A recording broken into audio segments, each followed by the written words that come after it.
Did you know that there are more than 1,000 hormone disruptors living rent-free in our world? From the food we eat to the air we breathe, and even in the skincare we use. They could be messing with your hormones and making you feel like you're stuck in a mystery of your own body. And just like the plot twist in your favorite book or the most insane true crime case you've ever heard of, hormonal changes like perimenopause or menopause can strike at the most unexpected times. Suddenly, you're dealing with mood swings, sleepless nights, and all those other symptoms that make you feel like you're losing your mind. Here's the good news though. This is one mystery that you can solve with Happy Mammoth. No need for a long investigation. Just take the free 2-minute quiz from Happy Mammoth. Answer a few questions about what you're experiencing and where you're at in life, and you'll uncover the real culprit behind your hormonal symptoms. And the best part, after taking the quiz, you'll get a personalized recommendation to help you balance your hormones so you can feel like yourself again. Hormone Harmony contains science-backed herbal extracts called adaptogens. And now here's the beauty about adaptogens. They help the body adapt to any stressors, like chaotic hormonal changes that happen naturally throughout a woman's life. That's where Hormone Harmony is perfect for women of all ages who are struggling with life-disrupting symptoms such as menopause,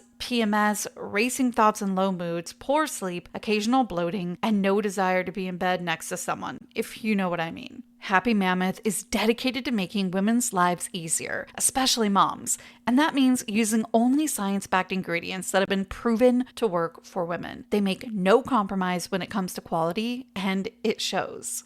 We worked out a special deal with Happy Mammoth, so for a limited time, you can get 15% off your entire first order at happymammoth.com. Just use code DIARIES at checkout. That's happymammoth.com and use the code DIARIES for 15% off today. While you're out enjoying the beach, barbecues, and those lovely summer 3-day weekends, your wireless bill should be the last thing that you're worried about. And that's why you should consider making the switch to Mint Mobile. With plans starting at just $15 a month, Mint Mobile gives you premium wireless service on the nation's largest 5G network. The coverage and speed that you're used to, but with way less cost. So while your friends are sweating over their data overages and surprise charges, you'll be chillin', literally and financially. So say bye to overpriced wireless plans and jaw-dropping monthly bills and unexpected overages, because Mint Mobile is here to rescue you. All Mint Mobile plans come with high-speed data and unlimited talk and text. Again, delivered on the largest 5G network. Use your own phone with any Mint Mobile plan and bring your phone number along with you too. Ditch overpriced wireless and get 3 months of premium wireless service from Mint Mobile for $15 a month. Honestly, I'm considering making the switch to Mint Mobile myself after all I have learned recently since we started working with them,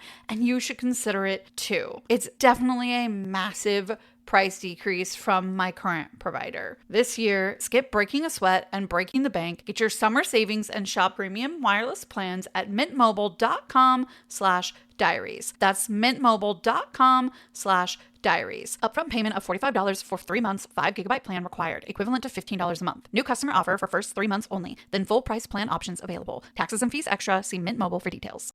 Running a business comes with a lot of what ifs. But luckily, there's a simple answer to them. Shopify.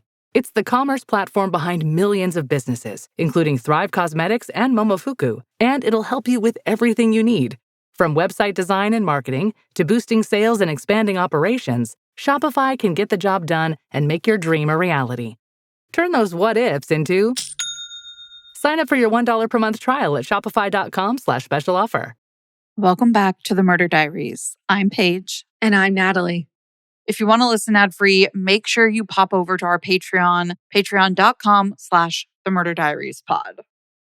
On the afternoon of December 1st, 2017, 17-year-old Maggie Long left school to change clothes and grab something from her home, intending to return to school that evening for a concert. She never came back to school. Instead, she was found later by first responders after putting out a fire in her house. Maggie had been burned alive and several things had been stolen from the home. Maggie was someone who firmly believed that being kind to others was the foundation for a beautiful life. It was unthinkable that someone could have murdered her, and in such a horrific way. Her family is determined to find out who did this to her, to their bright, loving sister and daughter. Maggie deserves justice. This is her story. Used to think it's in my head, but I'm talking with the dead. Maggie Long was born on December 17th, 1999, and was one of 4 children born to Son and He Long, who were Chinese Vietnamese immigrants. They were both from Chinese families that were living in North Vietnam.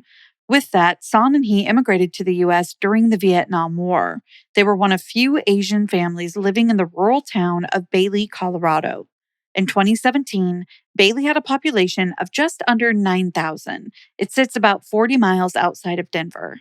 As I mentioned, the Longs lived in a Chinese community in North Vietnam and came to the U.S. during the war. They both worked extremely hard after moving to the U.S., and it paid off. The family owned and ran several local Chinese restaurants and a liquor store.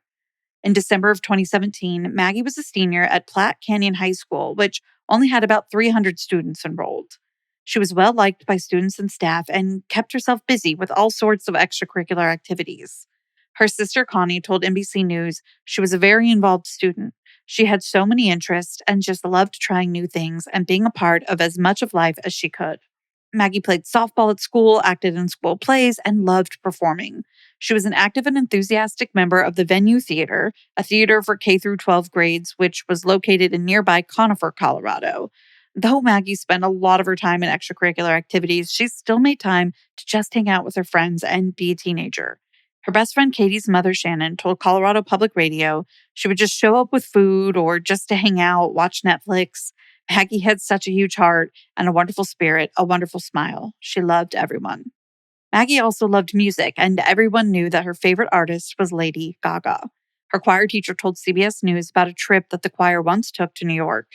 When we were standing in New York City and she found out that she was standing at Radio City Music Hall within 24 hours of when Lady Gaga would be standing in Radio City Music Hall, she was so excited that she could barely contain her energy.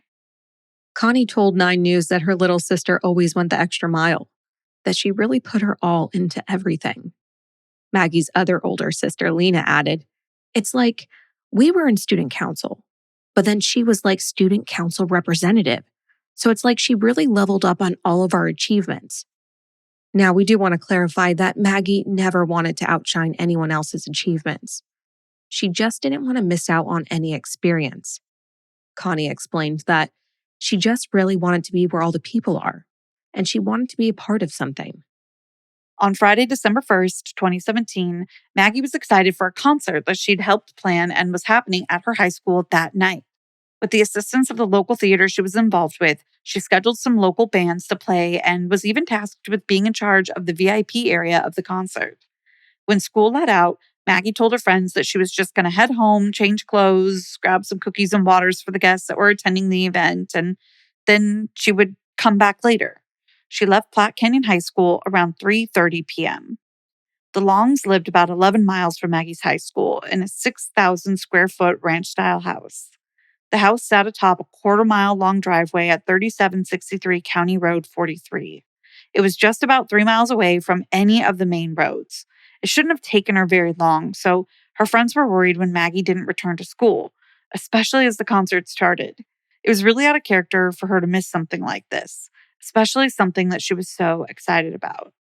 Around 7 p.m., the Park County Sheriff's Department received a 911 call from a tenant who lived in an upstairs guest suite, which is often described as the attic of the Longs' home. The tenant said that there were people downstairs and that they could hear them arguing and breaking things.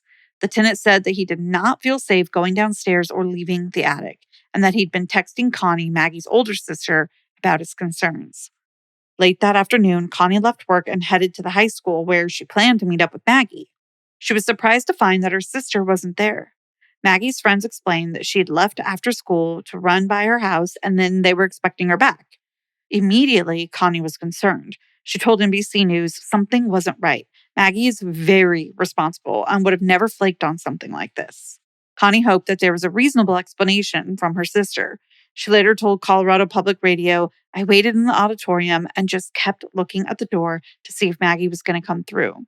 And then when the opening band started, I just felt like I couldn't stay because it was just like I had a gut feeling that something was wrong. So then I just thought I need to drive home." As we mentioned earlier, prior to the 911 call that the tenant made, they had also been texting Connie. So receiving all of those texts about their concerns of the loud noises in the main area of the house, plus Maggie being a no-show, alarm bells were setting off in Connie's head. So she drove to the family's home, unsure of what she might find. When Connie arrived around 7:20 p.m., she saw that the Long's driveway was filled with fire trucks and police cars. The air smelled like smoke. Responders explained that when they arrived to investigate the tenants' reports of people arguing in the home, they found that a fire had been started inside. Firefighters were able to control the blaze, but reported to police that it had several points of origin and that they appeared to be intentionally set. There was no question. This was arson. Connie noticed that her sister's car was parked in the driveway, but Maggie was still missing. Her mother arrived at the home around the same time, and the two were frantic, trying to piece together what had happened at the home, where Maggie was, and how it may all be connected. Connie called her other sister, Lena, and explained that there had been a fire at the house and that they couldn't find Maggie. Lena, who lived in Minnesota at the time, began posting on social media, pleading for anyone who might have seen Maggie to contact the police. Connie called friends and the rest of the family, hoping that someone might say, yes, we're with Maggie. She's safe. But unfortunately, no one knew where she was. The following day, Saturday, December 2nd, Park County Sheriff's Department told the media that they were investigating a crime scene off of County Road 43, but there were no searches being organized for Maggie. They said that they were focusing on Maggie's communications between the time that school ended on Friday around 2:30 p.m. until around 8 p.m. The Sheriff Department's Undersheriff, David Wallers, released a statement on their official Facebook page that read, "On-scene investigation is wrapped up. Cause and origin of the fire is inconclusive. Still no sign of her, no body at the fire scene." On Sunday, they posted another message on their Facebook page reading, "Due to the serious nature of this investigation, we ask that you keep the Long family in your prayers. We are not able to release any further information at this time." That night, the sheriff's office confirmed that they were working an active arson investigation, but that they did not believe there was any risk to the public. Undersheriff Wohlers told Denver 7, "We're not ruling anything in or anything out. We're in full investigative mode. We're as perplexed as anyone. Anything's possible. We're trying to put together the pieces of the puzzle, and the only thing I can say is it's a work in progress." On Monday, December 4th, the 11th Judicial District issued a gag order regarding the case and its investigation to all of the agencies involved. The community couldn't understand why law enforcement wasn't searching for Maggie. If she hadn't been found at the home, then she was missing, and they felt that someone should be looking for her. The public finally got an answer to where Maggie Long was just a few days after the gag order was issued. On December 7th, the sheriff issued a press release stating, "It comes with great sadness. We report that human remains discovered in the burnt home of the Long family have been positively identified as those of 17-year-old Maggie Long." The sheriff continued on, explaining that they were investigating the case as an arson and a homicide, and that it would be a joint investigation between federal, state, and local law enforcement. The sheriff's department did not offer an explanation as to why they initially said that Maggie was not in the home when she had in fact been found during the initial search. The community was heartbroken to hear that Maggie was gone.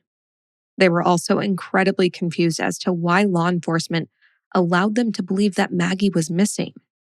Weeks later, when the media asked the sheriff why they'd made that statement 2 days after the fire, that no body had been found inside, he simply responded, "We made our comment. We'll live with it." Connie told Colorado Public Radio that she and her family stood outside of their home on December 7th, waiting for an update from investigators.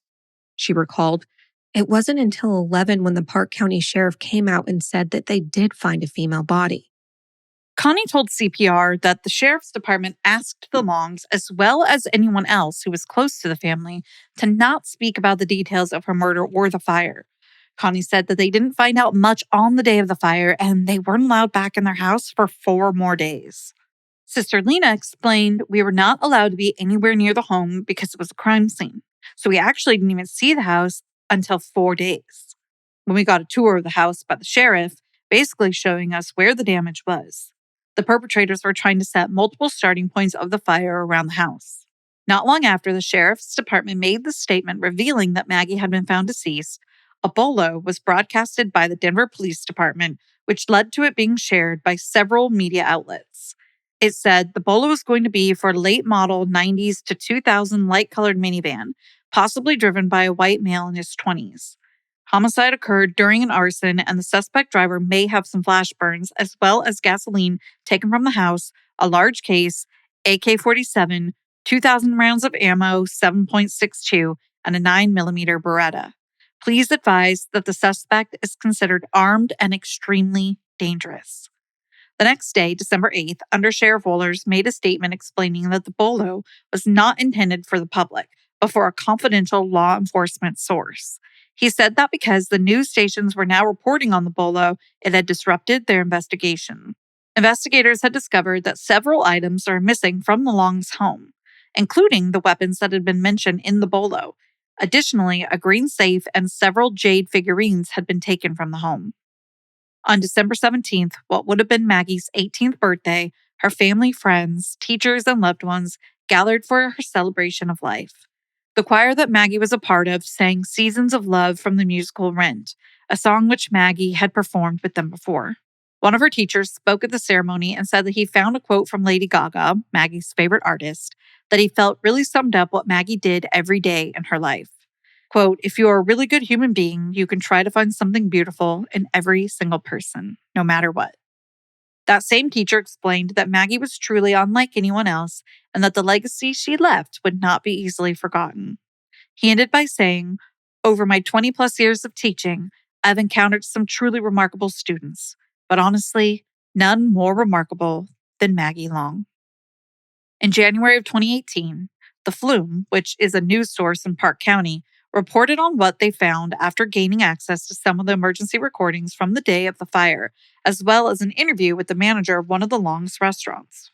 The manager, who was working with Mrs. Long at the time of the fire, said that around 7:30 p.m., the tenant living in the Long's attic called Mrs. Long.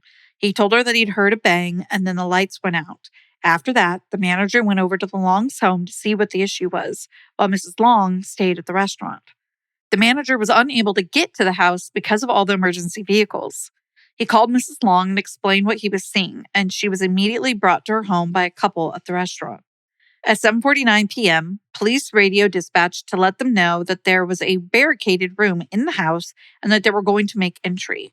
It's unknown what room this was, whether it was in the attic or what it was barricaded with.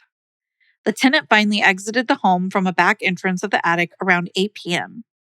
At 8:48 p.m., dispatch was informed that the home was going to be an active arson investigation. Mr. Long was in Oakland, California on business, but booked a return flight immediately after hearing about the incident at his home. He arrived back in Bailey around 1 a.m. Saturday morning, about 5 to 6 hours after the fire was finally controlled. Just before 10 a.m. the morning following the fire, investigators allowed one of the county's coroners to come up to the house. This indicated that a body had been located on scene. The Colorado Bureau of Investigation was at the home for most of the day on Saturday collecting evidence, while other law enforcement interviewed those involved and connected to the Longs at the station.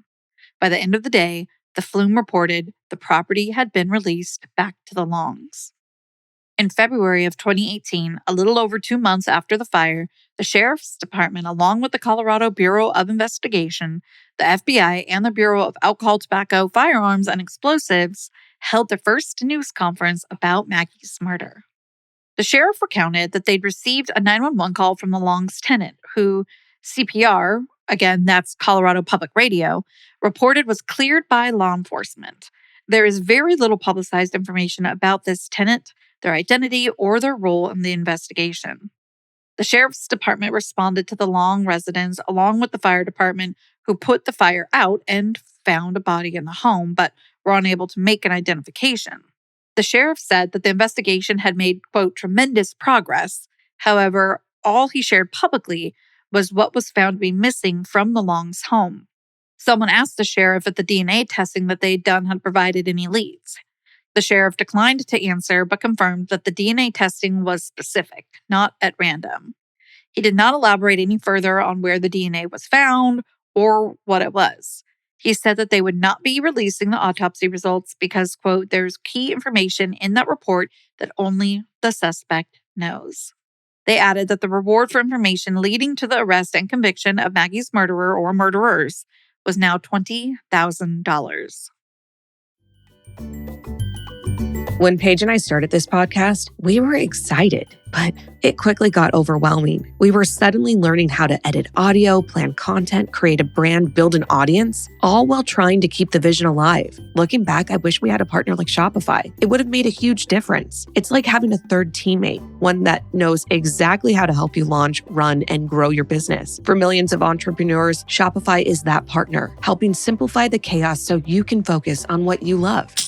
Shopify is the commerce platform behind millions of businesses around the world and 10% of all e-commerce in the US. From household names like Skims and Rode to brands just getting started. Get started with your own design studio. With hundreds of ready-to-use templates, Shopify helps you build a beautiful online store to match your brand's style. You can also accelerate your content creation. Shopify is packed with helpful AI tools that write product descriptions, page headlines, and even enhance your product photography. Get the word out like you have a marketing team behind you. Easily create email and social media campaigns wherever your customers are scrolling or even strolling. And best yet, Shopify is your commerce expert with world-class expertise in everything from managing inventory to international shipping to processing returns and beyond. If you're ready to sell, you're ready for Shopify. Turn your big business idea into with Shopify on your side. Sign up for your $1 per month trial and start selling today at shopify.com/murderdiaries. Go to shopify.com/murderdiaries. Shopify.com/murderdiaries.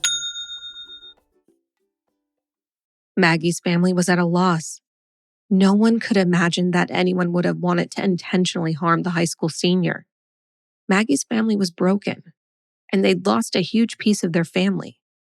Connie told 9 News, "It gets exhausting thinking about who could have done it, why they could have done it. Why was Maggie there? What could I have done to stop it? There's just so many what ifs, and it's just, it takes me into a big hole, and I leave that part to the investigators who know what they're doing." On May 14th, 2018, 6 months after Maggie was murdered, the Park County Sheriff's Department released a sketch of someone they believed might be connected to Maggie's murder. They did not state exactly where the information came from that led to the sketch. However, on the flyer it read, on December 1st, 2017, a person resembling this sketch was seen at the house of Maggie Long. In addition to the sketch, photos were released that were comparable to all the items that were missing from the Long's home. There were photos of 2 vehicles, a Chevy Astra van and a Ford pickup truck that were thought to have been possibly associated with the person who was seen at the Long's home. The task force that was assigned to Maggie's case stopped cars on County Road 43 to give flyers out to passersby. They set up a table at a nearby gas station and distributed as many flyers as they could to those who stopped.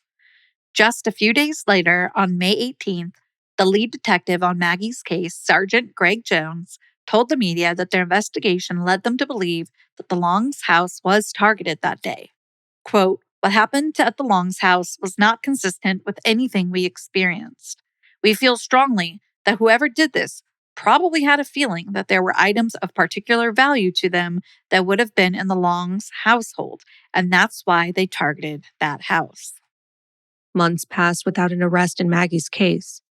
The community was anxious, and Maggie's family was devastated. It was difficult enough to deal with losing her, but having to watch as her murder went unsolved, it was excruciating to think about her killers walking free. Her family released a statement through the Colorado Bureau of Investigation that read, "Maggie deserves justice. She was an irreplaceable, innocent soul with a majestic presence. She brought a joy to our family, her friends, and her community that will never be forgotten." In June of 2018, 2 men were arrested in Centerview, Missouri, after they committed a crime that was eerily similar to Maggie's murder. A 22-year-old named Vincent and a 24-year-old named Antonio. They were both charged with first-degree assault, burglary, robbery, arson, and 3 counts of armed criminal action. The pair was accused of breaking into a 20-year-old woman's home, hitting her with a lamp, and threatening to kill her if she didn't give them the combination to her gun safe. The woman refused, so the men allegedly bound her hands and mouth with duct tape, poured gasoline on her, and set her on fire. Fortunately, the woman was able to escape and assist with identifying the two men. Though the Longs' home in Bailey, Colorado was several hours from Missouri, the striking similarities were impossible for investigators and the community to ignore. Law enforcement told the media that they absolutely wanted to know where the two accused men were when Maggie was murdered and that they'd be following up on the possible connection as soon as possible. Everyone felt a bit of hope despite the terrible circumstances. It seemed like too strange of a coincidence for the cases to not be connected. Unfortunately for Maggie's family and friends, investigators were able to determine that the men accused in the assault in Missouri were not in the Colorado area at the time of Maggie's murder. The disappointment was widely felt. Despite having so many questions and seemingly no answers, those who loved Maggie continued to keep her memory and her legacy alive. With Maggie's unwavering compassion behind them, the theater that Maggie performed at collected donations of socks to give out to the homeless community on what would have been her upcoming 19th birthday. They also donated all of the proceeds from their holiday show to go towards a scholarship established in Maggie's name, a scholarship that would help others attend the theater. In January of 2019, Park County swore in a new sheriff, Sheriff Tom McGraw. This was a huge relief to many, considering that they felt that Maggie's case had been mishandled. The previous sheriff had been living in Florida for the last 5 months and was reported to have been handling most of his responsibilities through email. When Sheriff McGraw took office, he assured the community that solving Maggie's case was a priority. He told 9 News, "It will not go cold. I can guarantee you that." In April of 2019, 15 months after Maggie's murder, investigators released a sketch of what they believed to be a third suspect in Maggie's murder at a news conference. Sheriff McGraw said that the task force ruled out over 100 people who were persons of interest from tips that had been submitted, and that they now had identified 3 possible suspects. Those 3 suspects were represented by the 3 sketches that had now been released, which Sheriff McGraw said were created from eyewitness accounts. This was the first time that law enforcement officially confirmed that they believed there were 3 people involved in the murder. Up until this point, not much information had been released in regards to what investigators believed might have happened in the Longs' home on the day that Maggie was murdered. But during this news conference, they finally elaborated. They said that they had evidence to suggest that there was a physical altercation between Maggie and the suspects, and that they set the fire not only to kill Maggie, but to destroy evidence. According to the website that the task force set up, law enforcement believes the intent of the fire was to conceal actions of these assailants, such as the physical altercation and subsequent robbery. Sheriff McGraw also unfortunately confirmed what had been rumored to be Maggie's cause of death. She was purposely set on fire and burned alive. Sheriff McGraw clarified that several samples of DNA had been taken from the scene, but would not elaborate further as to what that DNA was specifically from, or where it had been gathered from, rather. Sheriff McGraw said that they strongly believed that at least one of these suspects could have been injured in the fire.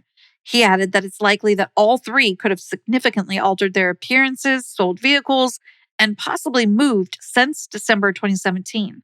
The suspects might show interest in the case or could intentionally avoid coverage of it. After Maggie's murder, her parents understandably couldn't return to their home in Bailey. The fire damage was minute in comparison to what they'd really lost. Her parents moved to the suburbs in Denver, taking everything they had left of Maggie and dedicating a room to her in their new house. Connie no longer felt that Bailey was a home to her, and it was so incredibly difficult knowing that the people who killed her sister were still out free. She told Colorado Public Radio, "I think we need to be very clear that Maggie was murdered in a very violent, heinous manner. She was essentially burned alive, and anyone who could do something to our sister who did not deserve it at all is a threat to the community." In May of 2021, the FBI officially classified Maggie's murder as a hate crime. The Long family added more money to the reward fund, bringing it to $75,000. Sheriff McGraw explained to 9 News that the added classification would allow more resources to be put towards investigating the case. Law enforcement did say that there wasn't any specific information leading them to believe the murder was a result of a hate crime, but it was certainly a possibility, and that's why they were able to go this route. When speaking with Fox 31, Sheriff McGraw said, having that extra manpower will help us go in different directions. It's an option we have never explored before, but we're looking at now to see if it's a real possibility. Connie and Lena both felt that the reclassification of the crime aligns with the facts of the case. Connie told 9 News, we haven't experienced that type of violence firsthand, but knowing what happened to Maggie and just the nature of the violence, it is something that should be taken into consideration. Her race, her gender, all of those are contributing factors for why these perpetrators thought it would be okay to do that to her. Lena echoed her sister's sentiment, telling 9 News, the crime that was committed against my sister is a crime that was committed against an Asian American woman. Though Connie was a bit surprised to hear about the classification, she couldn't argue that in some aspects, it made sense. Lena told CBS News that she was thankful that this might bring more information in, saying, this is an angle that wasn't looked into in the past, and at this point, it is no stone left unturned. Looking at the extent of violence in this crime, it is certainly an angle to look more closely into. The reclassification was a surprise to many, as they hadn't heard of any issues that the Long family had been experiencing with racism in Bailey. Connie told Fox 31, from our experience growing up in Bailey, we have not experienced any overt racism. We haven't experienced any hate crime, but there's always that undertone. There's always that consideration of our race because that's what it's like being a minority in the U.S. There have been, and still are, rumors circulating as to why the Longs were targeted. After interviewing Lena, the Daily Mail reported, Lena also said she believes that the case was classified as a hate crime based on the belief that Chinese immigrants rarely use banks and there may be more money stored in their homes. When the Flume interviewed the manager of one of the Longs restaurants in 2018, he said that the Longs didn't have any money problems. The Flume also reported the manager indicated that the Longs did not like to keep money in banks and that they could get a better return on their money by investing in real estate. Restaurant businesses, especially those that are family-owned, can be cash-heavy, so there may have been the assumption that the Longs had a significant amount of cash in their home. Shortly before the announcement regarding the reclassification was made, police in Fort Collins, Colorado, just over 100 miles from Bailey, arrested 3 people that they charged with more than 25 burglaries that targeted Asian business owners in Colorado and Wyoming between January and July of 2019. Fort Collins police told U.S. News, in each case, suspects would target the family's residence in broad daylight, knock on the front door for a few minutes to ensure no one was home, then forcibly enter the home through a door that had an accessible window. Once inside, the suspects ransacked the home and took cash, jewelry, and safes. There are rumors circulating on Reddit pages with suspicions that these people may be responsible for Maggie's murder. However, they were not known to be active until at least a year and a half after Maggie's murder, and the group had no publicized history of violence during their burglaries. In fact, they generally assured that no one was home so they could commit their crimes. Nothing has officially been released connecting this robbery group to Maggie's murder. This tracks with an interview that Connie had with CPR in March of 2022. She told them that despite the reclassification of her sister's case, she was unaware of any leads. Quote, over the past 4.5 years, it's from our experience shown that there aren't any developments. And part of us wonders, is that due to the nature of the case, lack of evidence, or is it perhaps due to lack of effort and interest by individuals and departments that are located in Bailey? After one of Maggie's classmates died, she wrote something to help process the grief she was feeling. The words sit heavier now with Maggie gone, but her sister feels that what Maggie once wrote truly encompasses who her sister was as a person. Quote, I think the only real cure to cope with loss is to continue to be good people. Be kind, be caring, be passionate, be thoughtful. Know the value of the people around you and spread good vibes.